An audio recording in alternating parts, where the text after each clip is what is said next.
Waalaikumsalam warahmatullahi wabarakatuh. Soalan yang bertanya, bolehkah Ustaz terangkan semua hak-hak jiran? Pertama sekali untuk menjawab soalan ini, pertama sekali para ulama berbeza pandangan. Siapakah yang dimaksudkan dengan jiran? Sebahagian ulama ada yang berpendapat jiran yang dimaksudkan dengan jiran iaitulah sesiapa yang kita selalu berjumpa dengan dia. Sesiapa yang kita selalu berjumpa dengan dia, kita selalu bersebuah muka dengan dia, itulah jiran. Maka kalau itu menunjukkan orang-orang yang dekat dengan kita, mereka itu adalah jiran. Itu sebahagian ulama berpandangan sedemikian. Ada di kalangan para ulama yang berpandangan seperti yang disebut oleh Al-Hafiz Ibnu Hajar Al-Asqalani rahimahullah, yang menukilkan perkataan ini daripada Ali bin Abi Talib, iaitulah beliau berkata, man sami'an nida fahuwa jar. Sesiapa yang mendengar seruan, maka dia itu adalah jiran kita. Wallahu a'lam. Barangkali seruan yang dimaksudkan di sini seruan azan. Seruan azan, bila dilaungkan seruan azan tanpa mikrofon, maka yang mendengar seruan azan itu bersama dengan kita, maka mereka itu termasuk dalam kalangan jiran kita. Itu sebahagian pandangan. Manakala ada juga pandangan yang dinukilkan dari Al-Imam Al-Auza'i rahimahullah, yang berkata bahawasanya batas jiran itu iaitulah sebanyak 40 rumah dari setiap sudut, dari setiap arah, dari depan, belakang, kiri, kanan, sisi, dia semualah. Empat arah, empat buah rumah dari arah depan, 40 buah rumah dari depan, 40 dari belakang, kiri, kanan dan ke semua sisi, 40 buah rumah, maka itu adalah jiran. Dinukilkan juga perkataan ini daripada Aisyah radhiyallahu anha.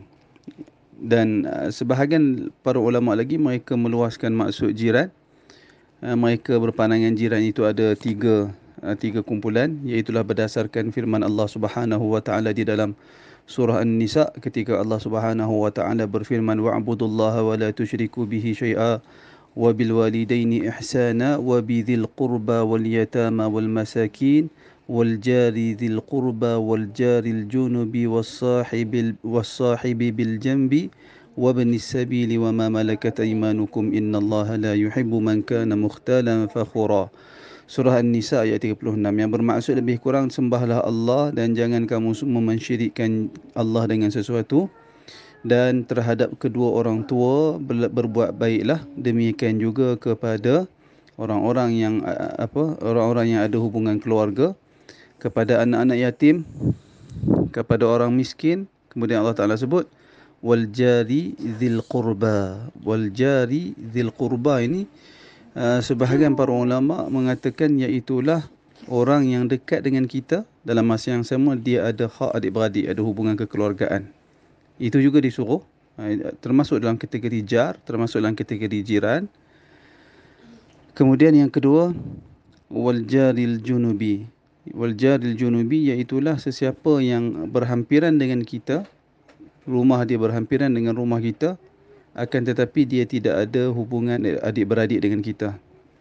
Manakala yang ketiga, wasahibi bil jambi. Pada sebahagian para ulama kata wasahibi bil jambi merujuk kepada teman di dalam permusafiran.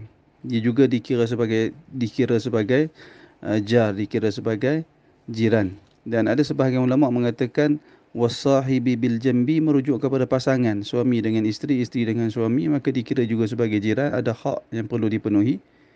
Dan ada yang mengatakan wasahibi bil jambi merujuk kepada teman secara mutlak, secara umum, teman secara umum. Mana siapa yang kita kenali rapat dengan kita, selalu kita berjumpa dengan dia, maka itu mereka semua itu juga termasuk di dalam jiran. Maka termasuklah teman sekerja, teman sepejabat, teman di pejabat yang bersebelahan dengan bilik dia dengan bilik kita. Itu semua termasuk di dalam termasuk di dalam erti kata jiran. Dan sesuatu yang pasti, sesuatu yang jelas di dalam agama, di mana Nabi SAW memberi penjelasan betapa besarnya hak jiran terhadap seseorang, sehingga kan sebuah hadis yang diriwayatkan oleh Al-Imam Al-Bukhari dan Imam Muslim daripada Aisyah radhiyallahu anha, yang berkata Rasulullah SAW pernah bersabda, ma zala Jibrilu yusini bil jari hatta dhanantu annahu sayuwarithuh. Yang bermaksud, sentiasalah Jibril memberi pesan kepada aku, memberi ingat kepada aku tentang hak jiran, sehingga aku merasakan seperti Jibril ini nak masukkan jiran ini dalam kumpulan orang yang berhak mendapat harta pewarisan kita. Betapa kerapnya, betapa selalunya Jibril memberi peringatan tentang hak jiran terhadap Nabi Muhammad sallallahu alaihi wasallam. Itu jiran, itu tentang jiran dan perkara besar yang berkaitan dengan jiran. Kemudian bila kita bercakap tentang hak jiran, apakah hak jiran, secara ringkasnya saya boleh susun beberapa perkara. Yang pertama, hak jiran ke atas kita, iaitulah kita hendaklah berbuat baik kepada jiran dari sudut perkataan maupun perbuatan. Berbuat baik kepada jiran sama ada dari sudut perkataan maupun perbuatan. Itu yang pertama. Manakala hak jiran yang kedua kita boleh sebut di sini, iaitulah yang kedua, kita membantu menyelesaikan masalah yang dihadapi oleh jiran dan membantu jiran memperolehi keperluan-keperluannya. Itu yang kedua, membantu menyelesaikan masalah yang dihadapi oleh jiran dan membantu jiran memperolehi keperluan-keperluannya. Itu yang kedua. Manakala yang ketiga pula, iaitulah kalau katalah kita ada nak jual tak rumah kita, sebagai contohlah, kita duduk di sebuah tempat, di satu tempat, kita nak jual rumah kita ataupun ada harta kita yang kita hendak jual, yang terbaik sekali adalah kita offer ataupun kita tawarkan kepada jiran terlebih dahulu, barangkali dia berminat dengan harta yang kita hendak jual tersebut.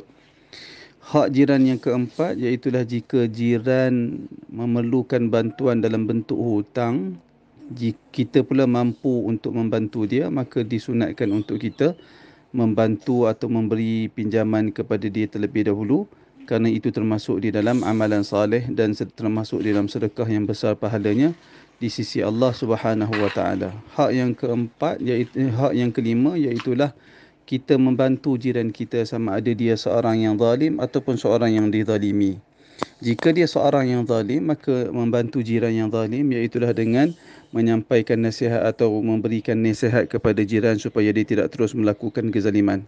Jika dia dizalimi, maka kita bantu untuk membebaskan dia dari kezaliman yang sedang membelenggu diri dia. Itu yang kelima. Manakala hak yang keenam, iaitulah menyampaikan ilmu-ilmu agama kepada jiran. Demikian juga berteman dengan dia ataupun bersama dengan dia ke masjid dan bersama dengan dia pergi ke majlis ilmu. Maknanya katalah dia begini, katalah kita ni seorang yang rajin ke masjid, rajin ke majlis ilmu, maka sepatutnya kita ajak, kita seru jiran kita dengan cara baik supaya join bersama dengan kita di dalam majlis ilmu dan ke masjid bersama dengan kita.